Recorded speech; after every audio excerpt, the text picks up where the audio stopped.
Olá, pessoal. Boa tarde.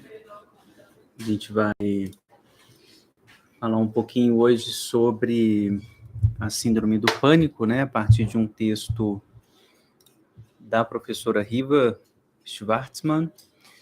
Um texto que eu gosto bastante.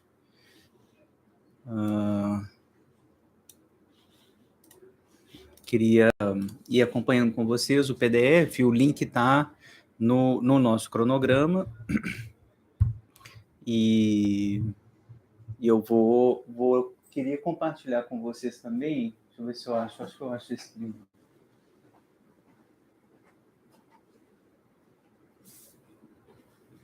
É um livro bem interessante, que se chama A Clínica Conta Histórias.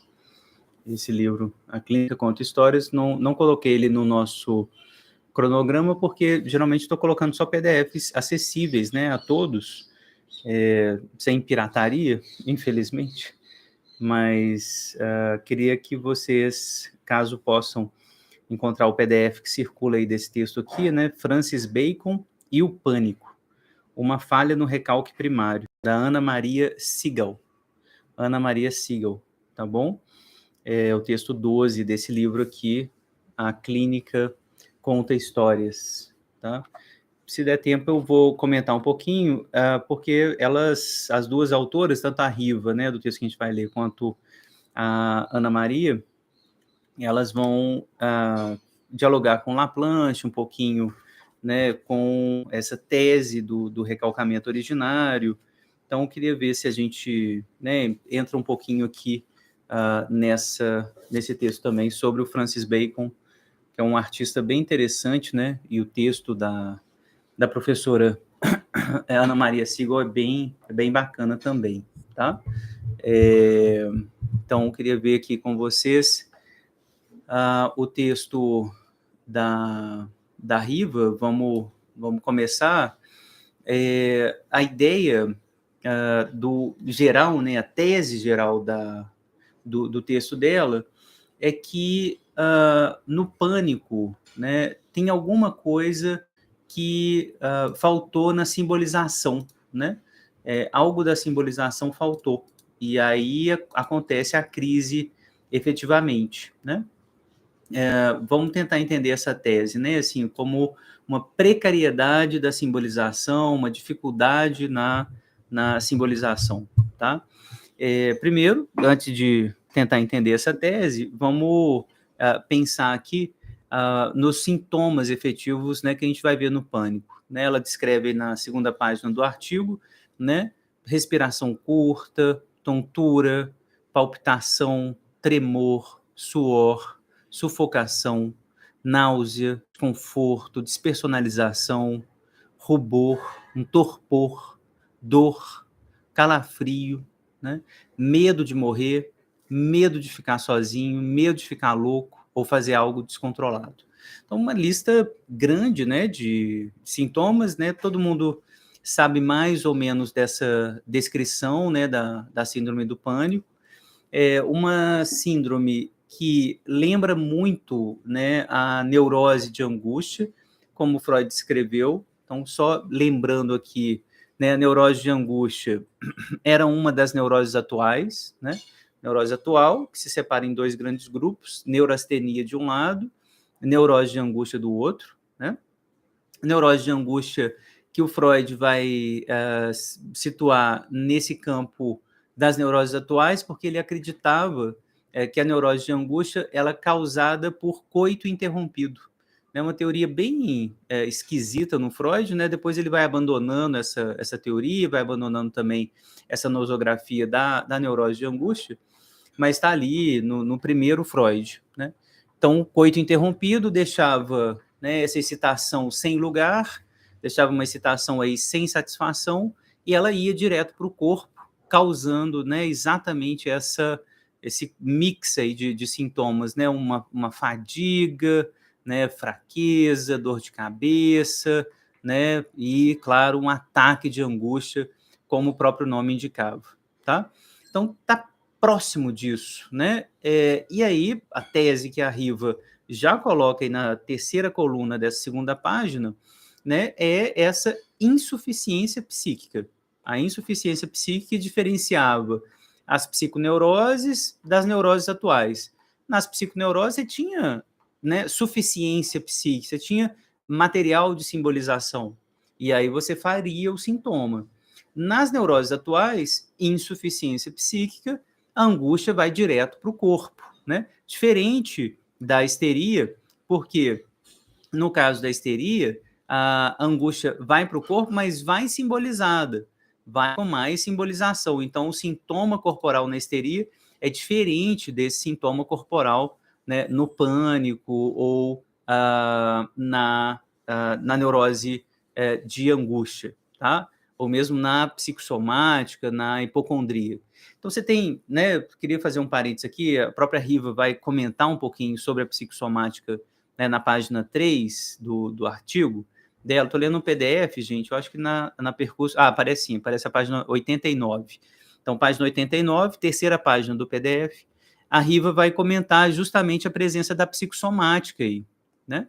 Então, na presença da psicossomática, ela vai trazer isso, porque são as hipóteses do Pierre Marty, que interessam para a gente também, que estão tentando situar esse campo que é muito difícil mesmo na clínica, do que é sintoma corporal simbólico, que tem uma simbolização, né, que seria bem próximo da histeria mesmo. Então, né, um exemplo bem banal, eu senti vontade de bater no meu pai, aí eu começo com uma dor no braço, sinto uma dor no pescoço, né, quando eu falo dessa raiva do meu pai, eu senti vontade de bater nele, a dor desaparece. Ou seja, está muito simbolizado, tem um sentido, o sintoma está claramente né, simbolizado. Então, histeria pode vir para o corpo, passei mal, né, na hora da prova, né? Isso é um sintoma que faz todo sentido, que tem muita simbolização aí, apesar de aparecer no corpo. Mas existem patologias como a psicossomática, a neurose de angústia, a síndrome do pânico, né, a hipocondria, que vão apontar para o corpo, mas sem uma simbolização desse tipo. É esse campo que está interessando aqui para a gente agora, ao falar da síndrome do pânico. Ela não está muito no campo, né, desses sintomas corporais que vão ser facilmente simbolizáveis, tá? Então, a Riva está fazendo a aposta dela nessa direção mais do arcaico, que não encontra representações com as quais se ligar, dificultando, então, o reestabelecimento do equilíbrio psíquico. Isso na primeira coluna aí da página 89, né? Na segunda coluna, ela cita o Pierre Marty, né? E cita a tese central, né, geral da psicossomática, né? Manifestações psicopatológicas que são diferentes entre si e que surgem e que sugerem falhas na construção do aparelho psíquico, né? O Marty, em trabalho denominado Gênese das Doenças Graves e Critérios de Gravidade em Psicossomática, diz que podemos separar artificialmente 3 setores da economia humana: o setor do pensamento, da ação e da via somática, né? No caso da psicossomática, o que acontece, né, é que o sujeito não tem recursos, né, para usar esses recursos psíquicos que faltam, que falham, né, esses recursos psíquicos falham e não chegam efetivamente a simbolizar, né, a angústia que precisa ser simbolizada. Então, essa é a tese geral no que tange à psicossomática, tá? E aí, já na página 89, né, a Riva lembra dessa questão do traumatismo, do excesso, né, porque o que é evidente na crise do pânico é um excesso de angústia, né? Esse excesso de angústia provavelmente é proveniente de uma situação traumática anterior, né? O trauma anterior que vai fazer com que esse excedente de angústia, esse excesso de angústia apareça, né? Então, ela diz: quando muito intensas, renovadas e excessivas, acumulando-se em estados de tensão, essas excitações, se tornam insuportáveis para os sistemas funcionais que elas atingem, quaisquer que sejam eles, e desorganizam esses sistemas, impedindo-os de funcionar. A isso corresponde a noção de traumatismo. Então, essa definição econômica do trauma, né, no aparelho psíquico, que é central para a gente entender esse tipo de patologia aqui, tá? A patologia da psicossomática, as patologias do corpo, tá? Então, existe um excesso, isso é uma tese clássica do Freud, um excesso de excitação que não consegue ser simbolizado e que vai direto para o corpo, às vezes mais simbolizado, como é o campo da histeria, às vezes sem simbolização, como é o campo da síndrome do pânico, da psicossomática, tá? Então, a diferença vai ser na capacidade de simbolização. Nem sempre ir para o corpo, né, significa uma precariedade de simbolização. É bem importante, porque na histeria a gente tem uma capacidade de simbolização grande até, e o sintoma vai para o corpo, né?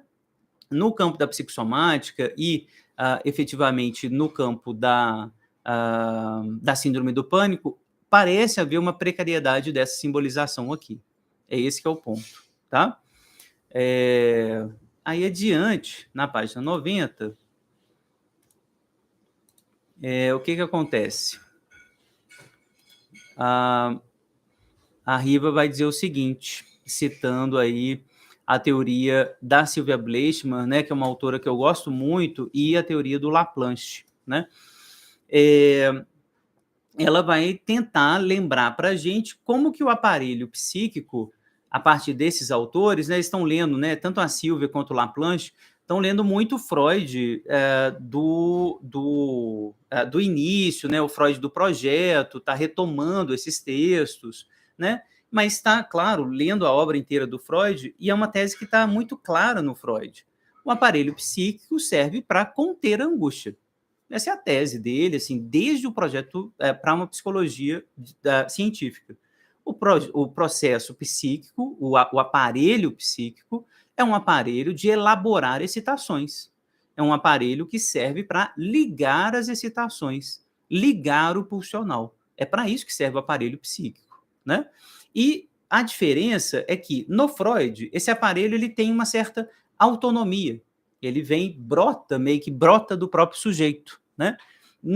Na Sylvia Bleichmann e no Laplanche, a gente começa a perceber que o aparelho psíquico ele tem que ser construído no contato com o outro, né? A Sylvia vai até brincar, né, com uma expressão dizendo que a mãe é um duplo comutador, ou seja, ela ao mesmo tempo excita o bebezinho, né, na sedução generalizada, dando abraço, cuidando, dando banho, etc. Então, excita o bebê, mas, ao mesmo tempo, ela contém o bebê, né? Ela faz um exercício de contenção, ela faz um exercício de ligação. Então, ao mesmo tempo, é excitante, mas desligante também. Então, esse papel de duplo comutador está no início do aparelho psíquico. São essas excitações aí que precisam ser ligadas. São essas as excitações que vão vir no formato da angústia quando não tem ligação suficiente, tá? Então, nas palavras da Sylvia Bleichmann, aí, né, na página 90, segunda coluna do meio, ela se posiciona numa perspectiva que considera o inconsciente como não existente desde os inícios da vida, mas como um produto da cultura, fundado no interior da relação sexualizante com o semelhante, e, fundamentalmente, como produto do recalcamento originário, que oferece um topos definitivo às representações inscritas nos primeiros tempos de tal sexualização. Além disso, ela está de acordo com Jean Laplanche, em que é do lado da sedução originária onde se deve buscar a origem da pulsão, levando em conta que essa sedução implica que a criança seja submetida a uma intrusão representacional e econômica, que dá origem ao objeto fonte, a partir do fato de que a mãe propõe mensagens desqualificadas, com um sentido ignorado a si mesma, porque são subtraídas ao seu próprio ego, o ego da mãe, já que são efeito do seu próprio inconsciente cujas inscrições pulsantes a própria mãe desconhece. Então, resumindo aqui essa citação linda do Laplanche, né, super importante para a gente entender a teoria da sedução generalizada. O Laplanche está dizendo que a mãe lança essas mensagens, lança essas excitações, endereça essas excitações, que ele vai chamar depois de mensagens enigmáticas, para a criança. Essas mensagens são enigmáticas porque são comprometidas com o próprio inconsciente da mãe. A mãe não sabe que está transmitindo essas mensagens. Ela não sabe todas as mensagens que ela transmite quando ela vai dar banho, quando ela vai cuidar do bebê. Não sabe, né? Ela transmite algumas, mas não sabe o que vai junto dessas mensagens. Essas excitações vão sendo depositadas lá, nisso que o Laplanche chama de superfície psicofisiológica do bebê, e o bebê vai traduzindo, com a ajuda da mãe também, essas excitações. Então, por exemplo, o bebê está com fome, né? Começa a chorar. A mãe nomeia isso. Você está com fome, né? Agora vou dar uma comidinha, não sei o quê. Essa nomeação, ela liga essa excitação, por exemplo, a excitação proveniente da fome, né? Quando a criança chora irritada e a mãe nomeia isso, você está irritada, você está com sono, etc., a mãe está fazendo isso que a Sylvia Bleichmann vai chamar de narcisismo transvasante, né? A expressão está aí na página 90, na coluna final, coluna terceira. O que é esse narcisismo transvasante? Né? É oferecer exatamente, né, uma quantidade de narcisismo, né, que o bebê precisa para traduzir as excitações que a própria mãe está transmitindo para ele. Então, a mãe transmite excitação, mas a mãe também transmite um narcisismo.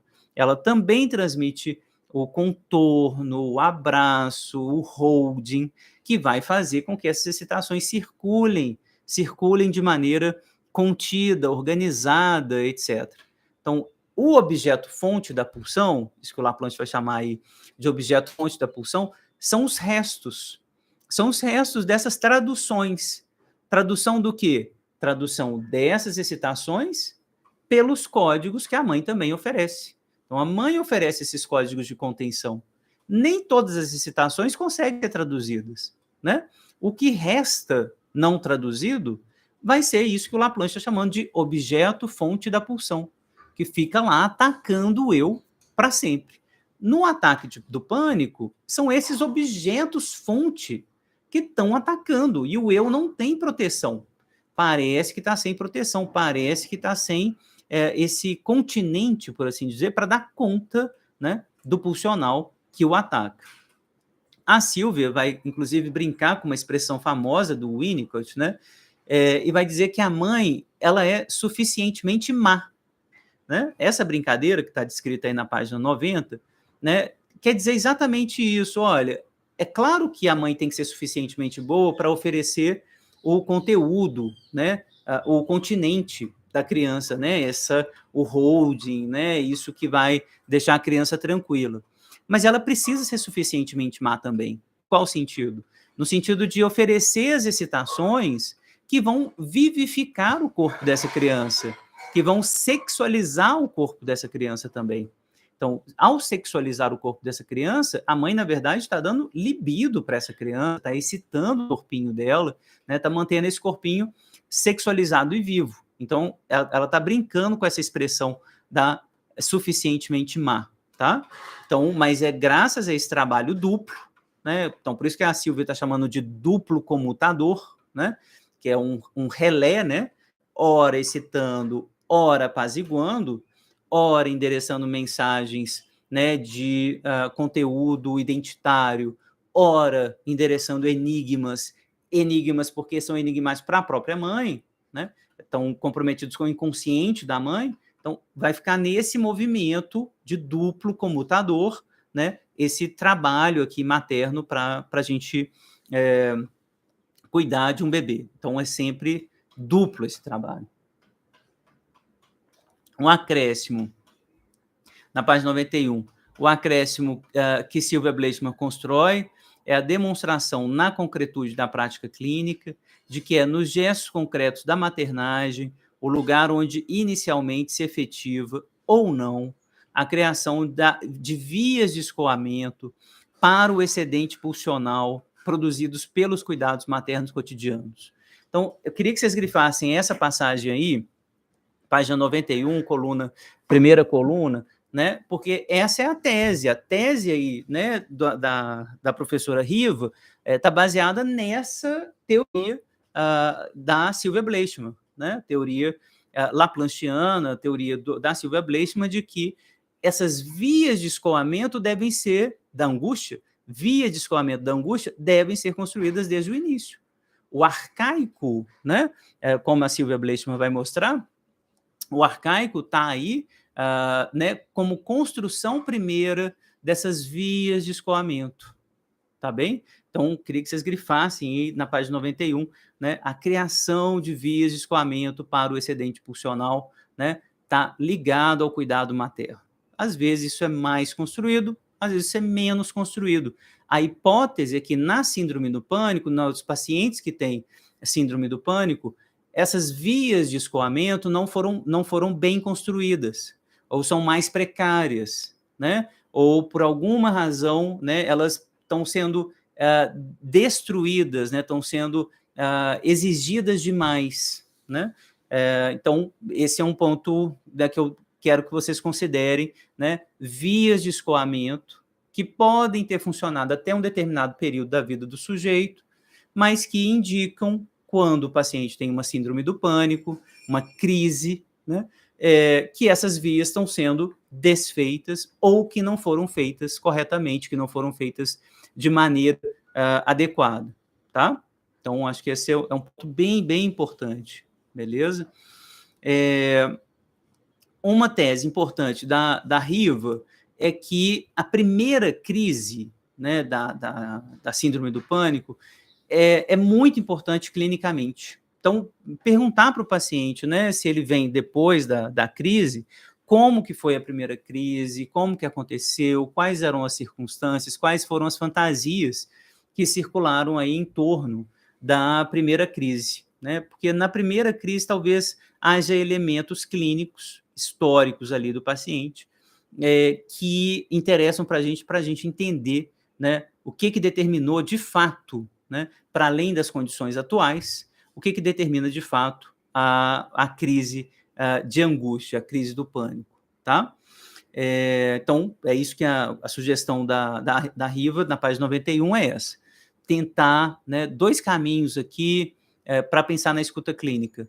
As circunstâncias que envolvem a eclosão da primeira clínica e a fantasia muito frequente, né, entre esses pacientes, que ela vai dar um nome de fantasia de anonimato. Fantasia de anonimato, a gente vai ver o que é isso.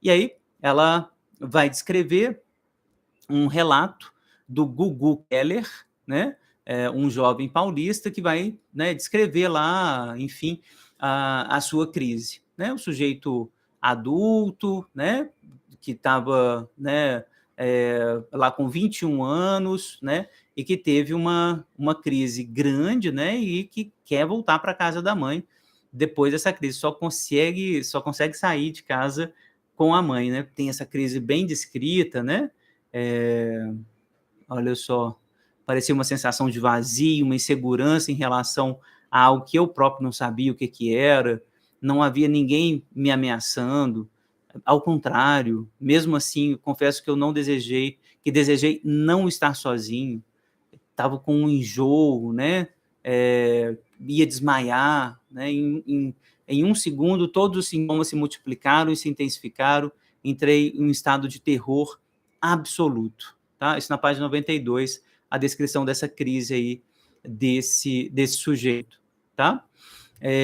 Então, é um terror, não se sabe de onde, essa ideia de que o sujeito não sabe o que está acontecendo, porque está funcionando tudo bem, de repente dá uma caída, isso é muito frequente na clínica, já tive, né, 3 casos, né, da crise que estão vindo assim, né, paciente neurótico comum, tudo funcionando, de repente, no trabalho, começa a passar mal, não sabe o que está acontecendo, vem a crise. Então, isso tem alguma repetição na clínica também. Eu vejo isso no consultório, não sei se vocês atendem, se vocês também têm esse tipo de relato, né, na clínica de vocês.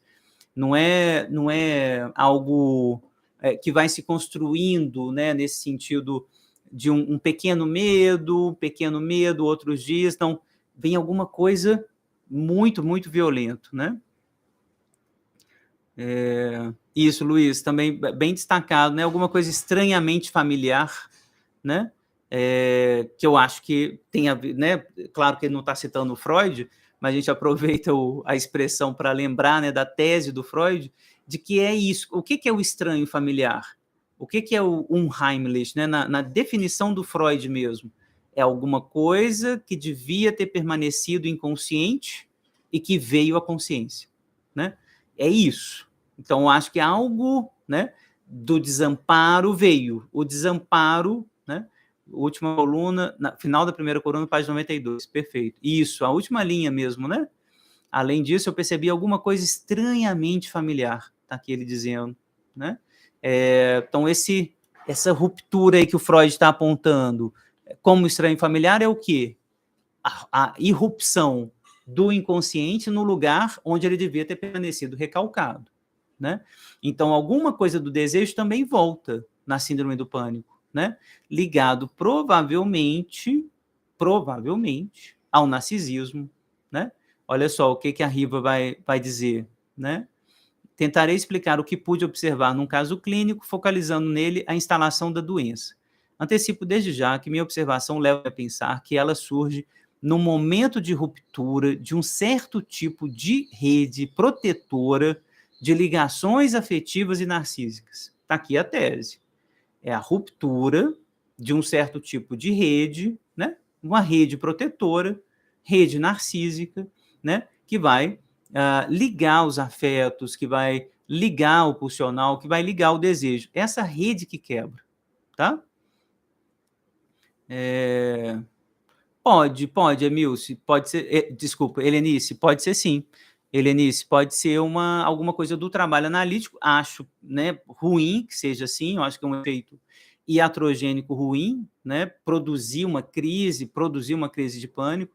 É claro que alguma angústia, né, a análise tem que produzir, eu acho quase inevitável, né, a análise tá em jogo, né, o sujeito está em análise e não ter momentos de angústia, momentos intensos de angústia.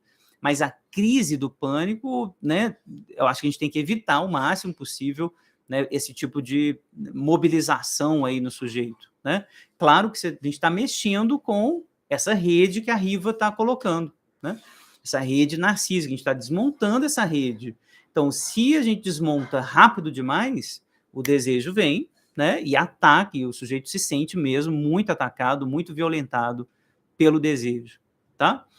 Mas a fantasia de anonimato já é um elemento interessante que a Riva está colocando aqui na 92, né, última coluna aí da direita, que é a fantasia seguinte, né?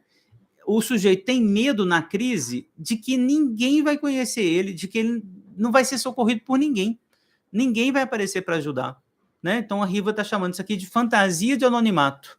Ninguém me conhece, né? Eu chamaria isso aqui de fantasia de desamparo, né? Uma fantasia de abandono, né? De desamparo, né? Então, no desamparo da crise, a angústia é de não ser reconhecido como objeto privilegiado de amor. Daí a urgência de voltar para casa, para junto das pessoas mais próximas, né? Para que ali você tenha um reconhecimento do outro, né? Que gosta de você, que você reconhece, que você sabe quem é, tá? Então é bem interessante isso que a Riva está colocando, porque o grande lance que está sendo construído aqui, né? Enquanto uma hipótese geral da síndrome do pânico tem alguma coisa do desamparo que está sendo reencontrado, alguma coisa do narcisismo que está sendo desfeito, né? Esses códigos que estavam me protegendo até então, né? Essas redes que estavam me protegendo, isso se desfaz e o desamparo aparece com força total, tá bem? E aí ela passa para a apresentação do caso clínico, o caso Tânia, né? Claro, nomes fictícios aqui, né? Essa moça vivia uma relação muito morna, né, com o namorado, tinha uma relação com quem ela tinha mais prazer, né, com um amante, né, e no Natal, né, ela tenta marcar com esse amante, né, um certo tipo de encontro, e o amante diz, né, como sempre, que, né, é tempo de muito, muito encontro e tal, e não dá bola para ela, né? Essa moça também, né, me pareceu sempre sem muito desejo, né, sem essa força do desejo, né? E no trabalho, né, tipo alguém que não tinha muito prazer, assim, o prazer não se mostrava muito, né? A família era ok, né, segundo a descrição da Riva, aparecia, né, os problemas de sempre quando ela ia lá para a casa da família e tal. Muito bem. A análise durou bastante tempo, né, as crises sumiram, né, aliás, isso é muito importante para a psicanálise, né, assim, essas crises elas devem desaparecer mesmo, né, gente, do ponto de vista clínico, né, na medida em que a análise vai correndo, né, as crises somem, elas desaparecem. Então, esse é um fenômeno clínico importante, né, tem que sumir, né, essas crises mesmo, né. Bom, e aí a Riva vai, né, interpretar essa crise da seguinte maneira, colunas 2 e 3 da página 93, né? A Tânia chega no final do ano, numa situação amorosa singular, né? Tudo permanecia como antes, né? Mantinha o seu namoro antigo, né? Mas na ligação com o amante, né? Que era o Pedro, né? Não, monotonia do namoro com o Pedro e o João, né, que era casado, né, o amante que era casado, né, acaba não dando certo. Uma combinação sem muitas palavras e que ela obedecia naturalmente, né, com esse João que era casado. Sua família, a quem se sentia ainda muito ligado, continuava morando na cidade do interior, em que nascera e de onde viera há mais de 10 anos para estudar e trabalhar. Os pais e os irmãos eram muito importantes, presentes no seu afeto, mas separados do cotidiano, né? Naquele ano, a empresa passara por modificações que haviam implicado na troca de seu grupo de convívio mais imediato, obrigando-a a trabalhar sob a chefia de uma pessoa de seu desagrado. Então, né, um conjuntinho aqui de coisas que foram desagradando, né? Que foram juntando, né? Trabalho uma coisa ruim, o amante também, né? Beleza. Aí, na página 94, o que acontece?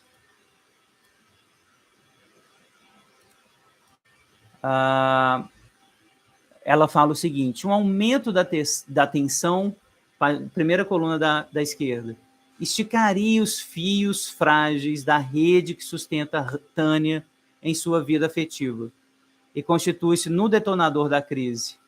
Ela havia comprado um presente de Natal para o João, pensar então em convencê-lo a marcar o encontro, e ele fala que não, né? Que festa de família, etc. Né?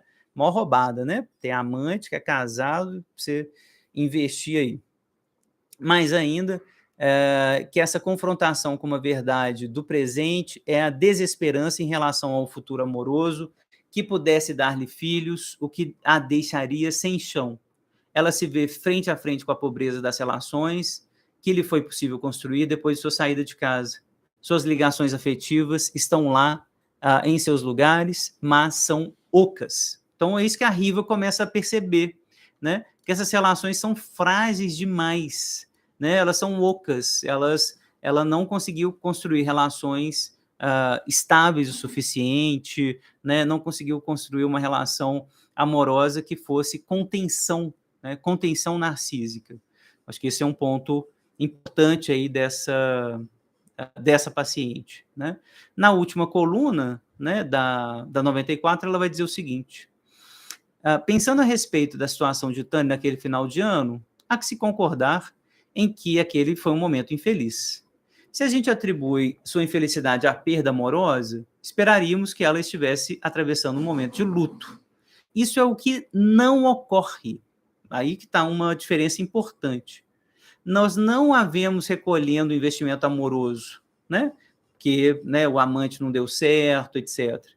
Ainda se pensássemos numa perda, que ao invés de produzir um luto, produzisse uma resposta neurótica, a gente poderia esperar que ela até se sentisse adoecida, com alguma dor depositada no corpo, a qual representasse o objeto perdido. E então ainda o mantivesse junto de si por algum tempo. Essa teria sido um caminho mais tortuoso, como é o caminho da histeria.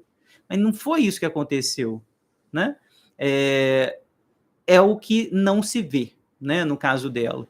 No caso dela, a gente vê a despersonalização, suas palpitações, perturbações respiratórias, vertigem, sensação de desmaio, medo de morrer, de enlouquecer, não trazem a marca de sua história singular, né, e não lhe pertencem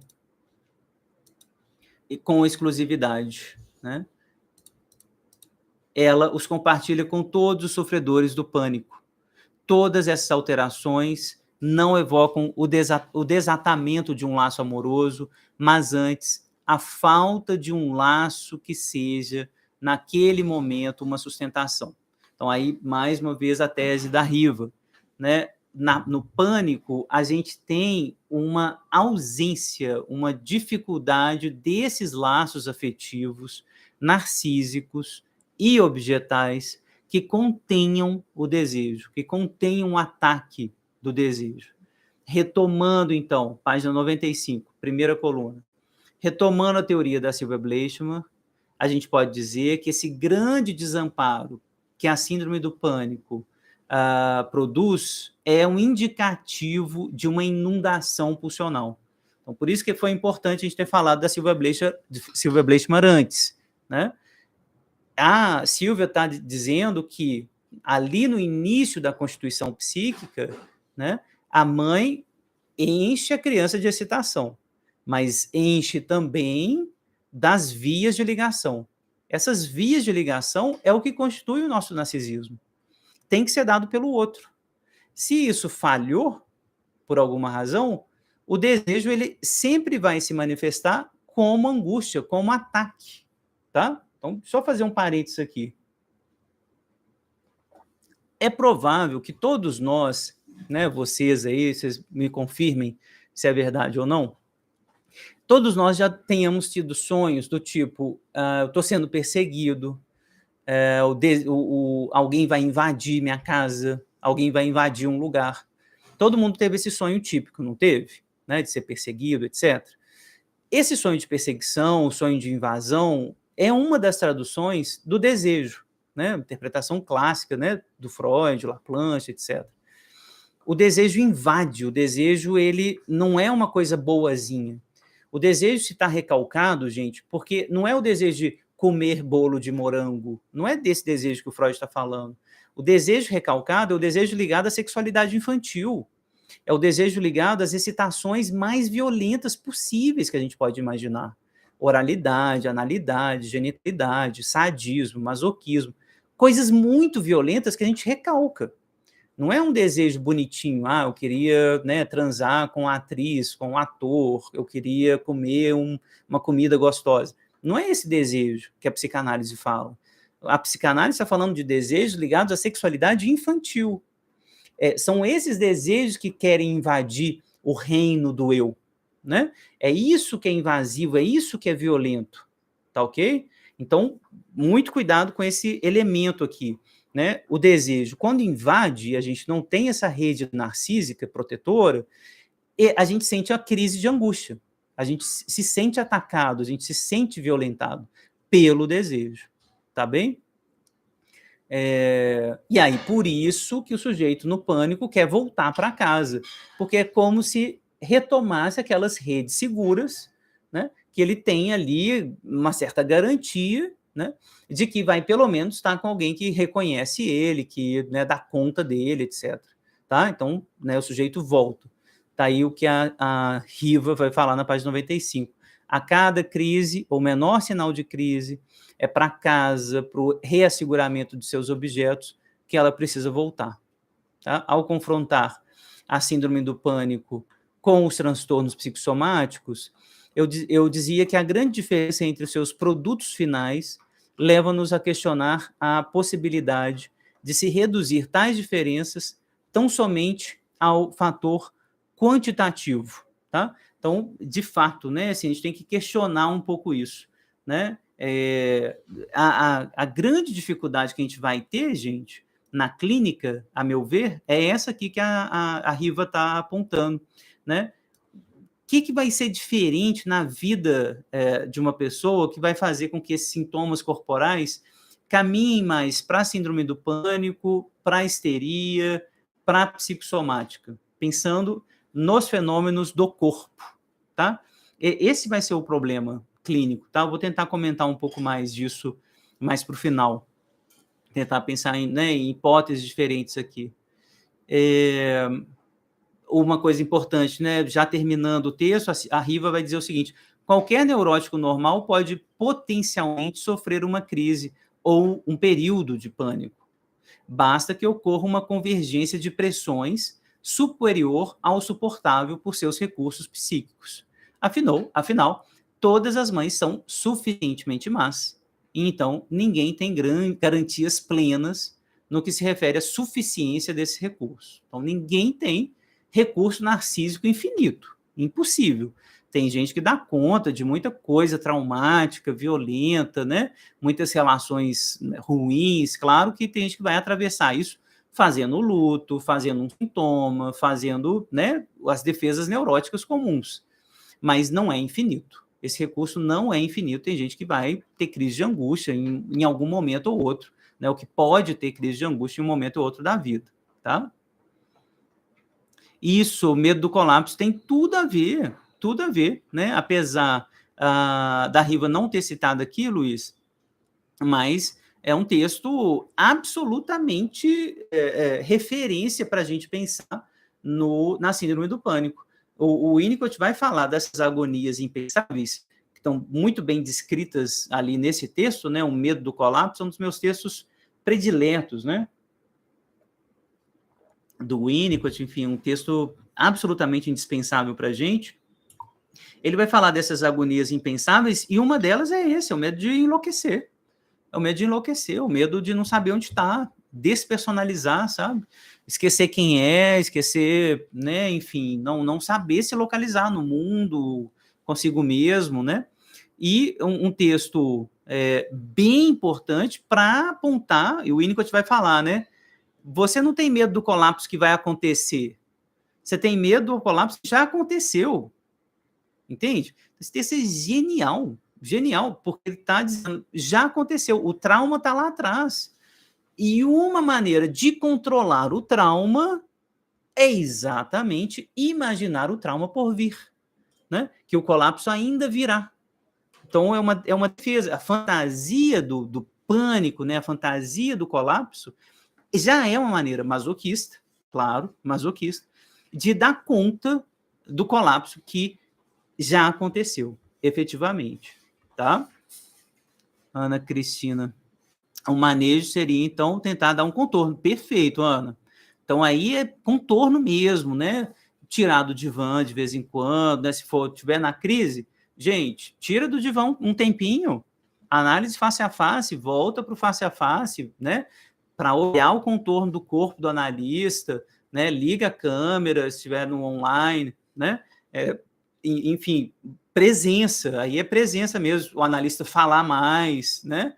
De dizer, ó, tô aqui, me dá uma notícia amanhã, dá uma ligada para o paciente durante a semana, né? Liga, dá contorno, dá, né? Holding, nesse momento da crise mesmo, tá junto, tá mais próximo. Depois a gente vai fazer a análise, a gente vai voltar a quebrar o eu do paciente depois, mas na hora que tá tudo quebrando, para de quebrar, né? Aí já não é mais o movimento ali da análise da martelada, né? Parar, acolher, calma, né? Essa coisa vai se apaziguar, a gente está aqui, fala disso, vamos tentar entender o que está vindo, o que significa esse pânico, o que significa, né, isso que você está sentindo, vamos tentar traduzir junto. A ideia é essa, beleza? E a Marta, mesma direção da resposta da questão da Ana, né? O trabalho clínico é fazer esses laços maternos, exatamente, né? E aí a gente vai fazendo, dando esse tipo de contorno, perguntando esse tipo de coisa. E aí, o que significa? Né? O que significa esse medo aí? Né? Que desamparo que foi esse? Né? Isso me fez lembrar do tanto que você ficou sozinho, porque a Riva não fala da Tânia, né? Desses momentos de desamparo dela, que ela deve ter sentido efetivamente com essa família, né?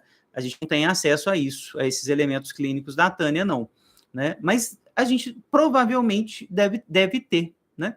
Algum elemento aí que aponta para o desamparo, né? Então, fazer essa articulação, pô, esse desamparo aí que o João, né? O amante aí que era, né, casado, esse desamparo aí que o João te fez sentir, te faz pensar no desamparo que você me contou, né, no dia lá da sua mãe e tal, que você sentia que sua mãe te deixava desamparada? Entende? Por exemplo, né, falar um pouco de uma vinheta clínica minha, de uma paciente que é muito inteligente, então, ou seja, tem muito recurso psíquico. Então, a questão exata, gente, assim, não é exatamente do recurso psíquico, né, da riqueza simbólica. Eu queria fazer só essa crítica aqui ao texto da Riva, né, que é o mesmo tipo de crítica que eu faço aos textos que eu vejo sobre autolesão, tá? A questão, me parece, não é de falta de recurso psíquico, né? Por exemplo, nesse caso clínico, né, a paciente que é muito inteligente, rica, né, muito bonita e tal, teve uma crise de pânico, né? Já estava em análise há muito tempo e tal, teve uma crise, né? E aí ela me conta dessa crise, foi uma crise no trabalho. Muito bem. A gente estava trabalhando na análise o fim do casamento dela, que ela não queria terminar, como de fato não terminou, né? Mas o fim era, tipo assim, era a atitude que ela devia tomar, né? Na medida em que o marido não cuidava bem dela, o marido maltratava, né, xingava, gritava, enfim, não havia violência física, mas violência simbólica de vários tipos, né? Que ela não deveria aceitar de forma alguma, e ela sabia que não deveria aceitar, né? Mas só que era o amor da vida dela, sempre foi, né? E tinha uma história por trás dessa história atual, que era o fato da mãe dela ser muito insegura com o pai dela, de quem ela de fato se separou. Então, ela lembra de várias histórias da mãe colocando ela no carro, seguindo o pai, para ver se o pai estava traindo ou não. Então, são historinhas desse tipo, da insegurança da mãe com relação ao pai, que voltaram na medida em que ela foi analisando essa crise do pânico. Você ficou com medo de ficar sozinha, você sentiu o medo da sua mãe, né? Você sentiu o pavor da sua mãe, de novo, né? Quando você estava na iminência de se separar, aquele pavor que ela sentia e que endereçava para você, trazia para você ajudar a traduzir, num tempo que você não dava conta de traduzir, né? Tá vendo? A grande questão não é a falta de recurso, é o tamanho do excesso, né? É o tamanho da fúria, né? Das fantasias, do desejo, que não dão conta de serem traduzidos por esses elementos simbólicos que estão lá, né? Essa paciente é muito inteligente, tem muito recurso simbólico, né? Faz sintomas, né, muito mais sofisticados do que, né, o pânico, tá? O pânico foi, de fato, uma crise, tá? Então, é nesse sentido que eu queria apontar para vocês, ok? Não focarem apenas de um lado da equação, né? Há dois lados na equação aqui. O lado do eu, né? Que com essa tessitura narcísica, tessitura simbólica, né? E o lado do inconsciente, né? Os ataques pulsionais, o desejo, né? Que vão desde como nesse exemplo clínico que eu dei, desde os desejos mais pré-conscientes, identificação com a mãe, as histórias que a gente lembra, né, os traumas que a gente lembra, até mais arcaicamente, os desejos inconscientes ligados à sexualidade infantil. Beleza? Então, assim, a equação ela é dupla. Tem, sim, que falar de uma possível precariedade do tecido narcísico, mas cuidado com essa tese, porque às vezes a gente está falando de um desejo muito forte, muito intenso, que não consegue ser controlado, que não consegue ser contido, tá? Então, essa é minha tese aqui, né, que eu queria só colocar em questão esse elemento aí no texto da Riva. E ela termina o texto, né, basicamente comentando isso, né? Olha só o que ela fala, né? Por exemplo, da Tânia aqui, ó, na última página, na 96. Tânia sente-se solta, longe de casa. É claro que não poderíamos dizer que a doença de uma mulher adulta foi causada pelo seu afastamento dos pais e do seu lugar de origem. Os sofrimentos psíquicos nunca poderiam ser reduzidos à história factual. Poderíamos, no entanto, nos perguntar se ela efetivamente não se sentiria melhor em casa. De fato, isso acontecia. Não que a vida em família pudesse fazê-la perfeitamente feliz. Pelo contrário, o convívio prolongado com os irmãos, pais, fazia surgir, como em qualquer família, os atritos. Apesar disso, a presença dessas pessoas próximas e até mesmo a rotina da vida de casa, de fora para dentro, fazia às vezes dos vínculos que não se sustentavam bem. A grande questão é por quê, né? Que ela precisava disso sendo adulta, entendeu? Desses vínculos familiares, né? Então, esse balanço que a gente vai precisar fazer na clínica, né? Com pacientes, né, que são mais velhos e que não conseguem sair de casa, isso também me parece interessante a gente pensar, né? Porque o que vem, a ameaça muitas vezes, de desorganização total, né? Que esses pacientes não vão aguentar a saída de casa, ficar longe dos pais, e aí vem um tanto de fantasia. A minha mãe vai morrer, minha mãe vai ficar doente, quem que vai cuidar dela? Meu pai não vai dar conta, vai tudo se desorganizar, o próprio sujeito vai se desorganizar, tá? Então, ficar atento a isso aí, as fantasias também, que podem não fazer eclodir uma crise de pânico, mas vem muita fantasia de colapso, né? Como o Luiz lembrou aí. Né? Vem muita fantasia do colapso. Alguma coisa vai se desorganizar, alguma coisa vai se desfazer. Tá? E só para terminar, gente, eu queria lembrar aqui, então, desse livro, recomendar a leitura, A Clínica Conta Histórias, o capítulo 12, Francis Bacon e o Pânico. Está aqui, deixa eu ver se dá para mostrar.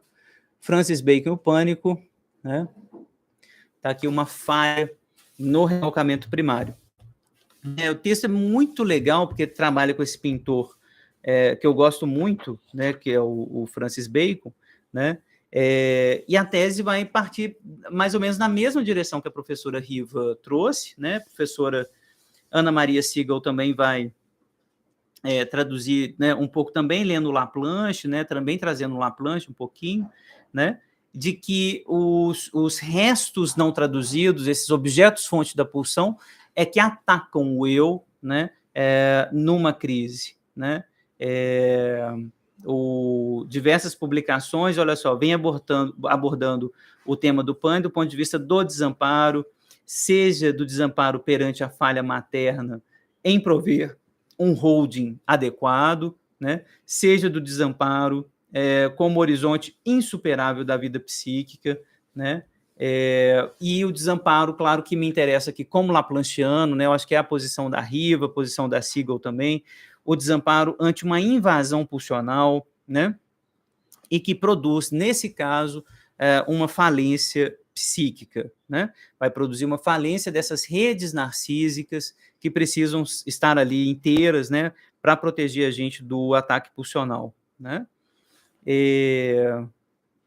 Deixa eu ver o que eu grifei aqui no texto da Sigo. Gente, se tiverem mais questões, me falem. Ei, João, eu acho que sim, João. Eu acho que sim. A gente pode estar no campo da clivagem, no campo do pânico, né? Nesses casos. a persectoriedade,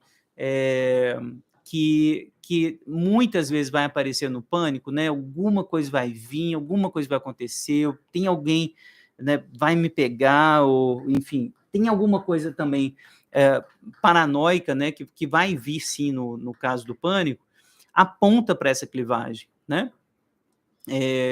Então, por isso que eu acho que nesses casos, né, as fragmentações lá de trás, mais primárias, voltam. Elas estão voltando, né? Elas nunca foram, na verdade, nunca foram desfeitas, né? De fato. O sujeito, como ele estava se organizando, ele estava todo, né, funcionando, né, no dia a dia, mas, de repente, na crise mesmo, né, volta com força total aquela fragmentação que provavelmente já existia, né? Já estava lá atrás, né? Então, uma maneira de lidar com essa fragmentação produzida pelo trauma, né, é exatamente esse movimento persecutório, né? Eu coloco uma parte que me persegue, eu estou sendo perseguido, alguma coisa vai me atacar. É uma maneira já de manejar a minha fragmentação, né? Já é uma tentativa de nomear o ataque pulsional. Observem, pessoal, é sempre uma tentativa de traduzir o ataque pulsional, tá? Então, tá lá o ataque pulsional vindo de dentro, que ataca o eu, dilacera o eu. Para não vir esse ataque de dentro, o que eu faço? Cindo, projeto para fora essa parte de dentro, faço essa parte de dentro vir de fora. Esse ataque pulsional vem de fora agora. Então, eu estou sendo perseguido, eu estou sendo atacado. Essa clivagem, né, que o João está mencionando aí, é absolutamente importante nesses casos, já é uma defesa. E é uma defesa que, às vezes, vai ajudar o sujeito, tá? A manter, né, esse distanciamento, beleza? Do ataque, né? Mantém o distanciamento do ataque. Luiz, achei muito legal no final do texto, a Rio falando da questão contemporânea, influenciando os adoecimentos, das pessoas saindo do interior, trabalhando na capital. Ah, perfeito, Luiz, bem lembrado, né? Eu acho que também tem uma dimensão atual, né, contemporânea, e a questão da psiquiatria, né, que a Riva está colocando também no texto desde o início, né? Esse cuidado que a gente tem que ter com a psiquiatria, né, de querer medicar rápido demais o pânico, né, de fazer da síndrome do pânico alguma coisa assim muito isoladinha, né, uma categoria nosográfica muito isolada, e não perceber que tem uma história acontecendo ali, né? Eu acho que é uma observação importante da Rio também, tipo, ó, ok, de vez em quando, claro que a gente vai ter que medicar a angústia, né, se ela se torna crônica, principalmente, né, claro que a gente vai ter que chamar a psiquiatria, vai ter que ter essa ajuda, mas cuidado, né, cuidado, porque geralmente a gente está falando de uma história que exige cuidado, né, que faltou o cuidado, que faltou o acolhimento, né, desse paciente, dizer, pô, mas tá sozinho? Tá muito desamparado? Por quê? Que é isso? Que desamparo que é esse? Né? Fazer esse acolhimento, fazer esse holding que parece que não houve de forma tranquila. Né? Marta, se sente muito perseguida, está brigando com todos no cotidiano. É difícil, né, Marta? Nesses casos, né, pacientes que produzem, de fato, aquilo que eles estão temendo, né? Em alguns casos de persecutoriedade, isso vai ser fatal, né? O paciente se sente perseguido, né? Briga com todo mundo e acaba recebendo de volta, né, a persecutoriedade que ele tanto teme, né? Eu sinto que nesses casos, assim, e você vê que a gente está trabalhando numa curva normal, que é normativa, né, Marta? Assim, isso acaba sendo normativo. Vai depender do caso a caso para dizer o seguinte, pô, você está muito agressivo com todo mundo, você está passando do limite. Quando a gente começa a perceber isso normativamente, é o caso de chamar a psiquiatria. A psiquiatria serve para dar uma organizada nisso, né? De dizer, pô, agora é a hora da medicação para segurar um pouco também, né? Em alguns casos, a gente, óbvio, primeira tentativa, análise, tentar resolver isso na psicoterapia. Pô, mas o que você está fazendo pelo outro aí que está deixando esse outro tão irritado? Né? Por que você está produzindo isso? Então, interpretar, né? Tentar interpretar. Não conseguiu produzir essa interpretação, né? Não tem muito efeito, porque o paciente está muito regredido, ele está muito agressivo, de fato, né? Está muito cindido, né? A cisão ela funciona desse jeito, né? Uma parte ataca, outra parte é atacada, né? Não tem jeito, né? Tentamos muito tempo a interpretação, não está funcionando. É o jeito, nesses casos graves, eu acho o jeito é chamar a psiquiatria, né? Então, tem toda a crítica que a gente vai fazer à psiquiatria, Riva está fazendo uma crítica super importante aqui, né? Mas a gente precisa também, né, dar um braço a torcer pelo seguinte, olha, chega no excesso da persectoriedade, né, no excesso da agressividade, a gente precisa medicar, né? Tentar medicação, claro, junto com a psicoterapia, junto com a análise, né, tentar entender por que eu, né, tô lá provocando todo mundo para todo mundo me atacar, né? Marta, estamos sendo normativos aqui, né? Porque uma coisa é dizer, bom, nossa, você está procurando briga aí, o que você fez? Né? O que você fez para... Qual que é a sua responsabilidade aí? Muitas vezes essa pergunta, né, uma pergunta típica, né, da análise, da psicoterapia, mas qual foi sua parte aí nessa história? Né, tá todo mundo brigando com você, mas, né, você falou que essa parte, né, essa fulana brigou, depois essa, uai, mas todo mundo briga com você, qual que é a sua parte aí nessa história? Né? Então, tentar fazer com que ela se responsabilize, claro, é parte importante da história, né? Então, nesse caso, né, Marta, a paciente ainda está medicada já, né? Já está medicada, não consegue resposta, aí, beleza, mantém medicação e mantém esse tipo de direção do tratamento. Pô, e aí, mas... Né, qual que é a sua parte nessa história? Por quê? Por que você está procurando ser tão agredido assim? Né? De poder interpretar isso, dependendo do tempo de análise, né, ela dá conta de ouvir uma interpretação dessa. Uai, mas, né, você fica produzindo uma situação na qual você vai ser atacada. Tem outro jeito de, né, dizer, né? Aumentar a frequência das sessões, claro, né? Então, se for possível para paciente, para analista, né, acolher mais, né? Mas sempre é bem, bem complexo, né? Esse tipo de caso. Quando a gente entra nos casos limite, né, gente? A gente entra nos limites da psicanálise também, tá? Então, muito deprimido ou muito maníaco é muito difícil do método que foi feito para a norma, para funcionar como um neurótico normal. Quando a gente chega lá no desvio padrão, a análise vai ficando derrapando no limite dela, né? Porra, o paciente ali não cede, né? Né? O João está perguntando aqui a relação entre a crise de pânico e a depressão. Acho que tem tudo a ver, né? A gente poderia dizer, né, João, assim, que a crise de pânico cronificada, não está do lado mais da depressão, da melancolia, né? Eu colocaria facilmente, né?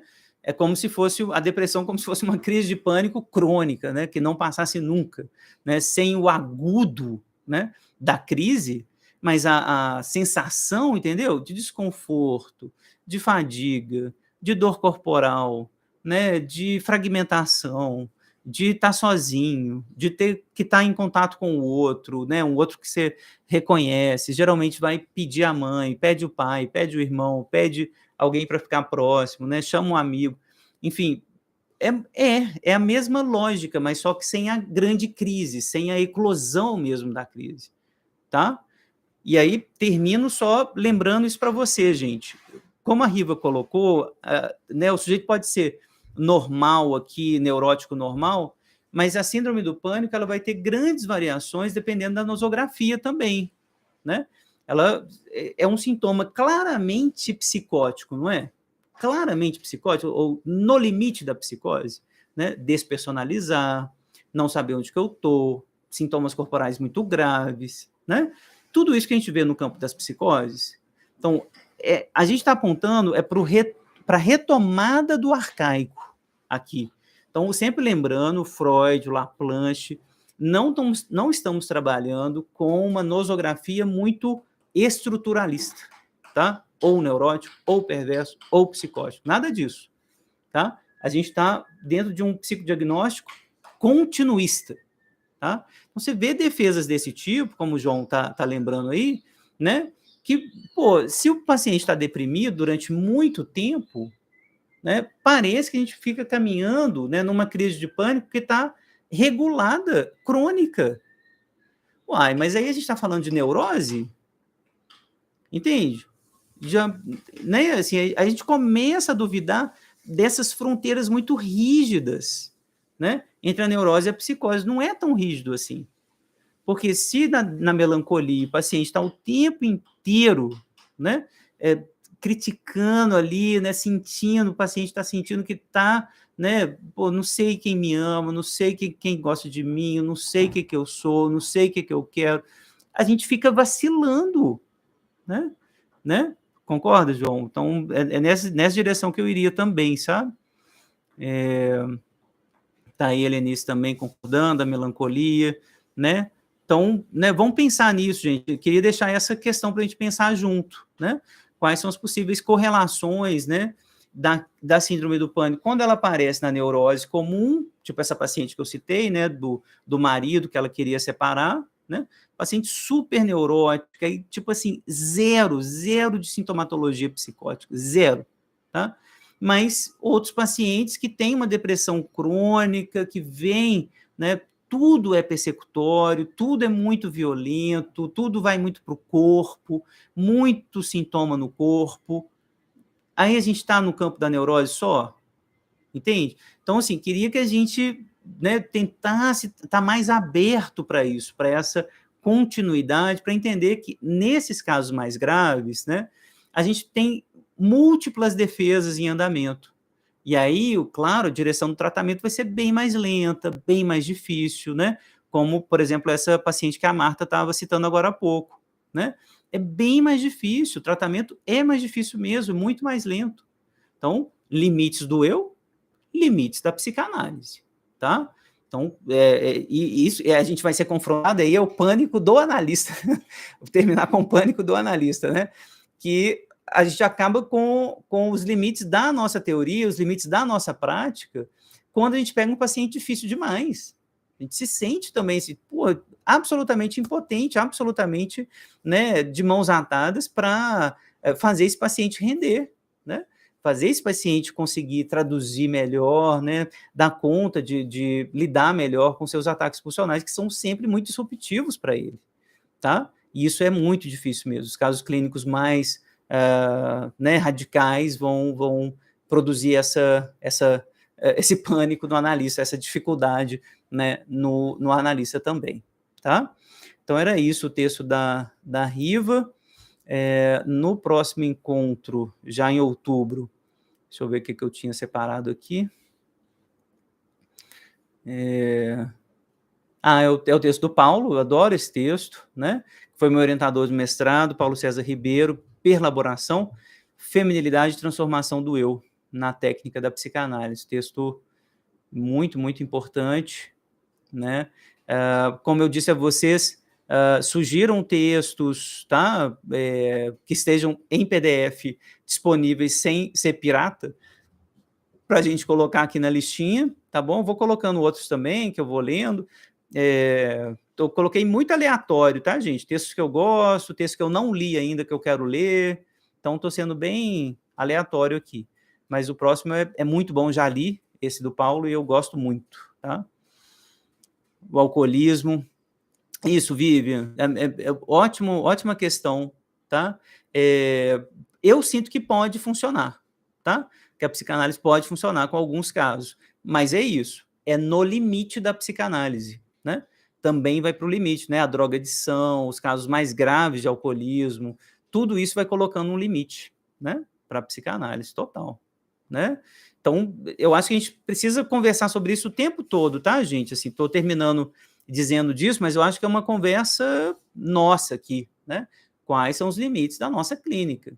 Ela funciona muito bem, né, para uma média normal, neurótica normal, mas no desvio padrão, A gente fica derrapando, e não é só a psicanálise que derrapa, não, tá? Isso é bem importante, né? Isso não é demérito só para a psicanálise, né? Todas as psicoterapias, inclusive a psiquiatria. A psiquiatria também derrapa o tempo todo, não tem remédio para alcoolismo, né? Não consegue, né? Então, tem os casos clínicos, são casos, né, de difícil tratamento. Então, claro que são esses que sempre apontam mais para a gente, né? Dizer, pô, por que a psicanálise não consegue chegar? Por que o sujeito, mesmo querendo, porque às vezes o sujeito está na análise, né? Ele vai para a análise tentar se tratar, mas ele não consegue. Então, assim, isso realmente é importante para a gente pensar. Quero voltar a isso, né? Eu acho que um dos motivos, o Paulo César vai, nesse texto aí da feminilidade, né, vai apontar para isso. A gente está, porque às vezes a gente se aproxima de fenômenos muito violentos, tá? Mas eu volto a isso na semana que vem, tá bom? Ótimo, beleza, Marta, boa. Gente, adoro isso aqui, tá? Vocês trocando informações, trocando bibliografia, a ideia do seminário é essa, vocês se conhecerem também, fazer circular aí, né, enfim, as informações entre vocês. Então, muito obrigado, boa semana para vocês. Em outubro a gente tem mais 2 encontros, e o primeiro eu vou marcar o quanto antes, desse texto do Paulo César, tá bom? Obrigado mesmo, um abraço.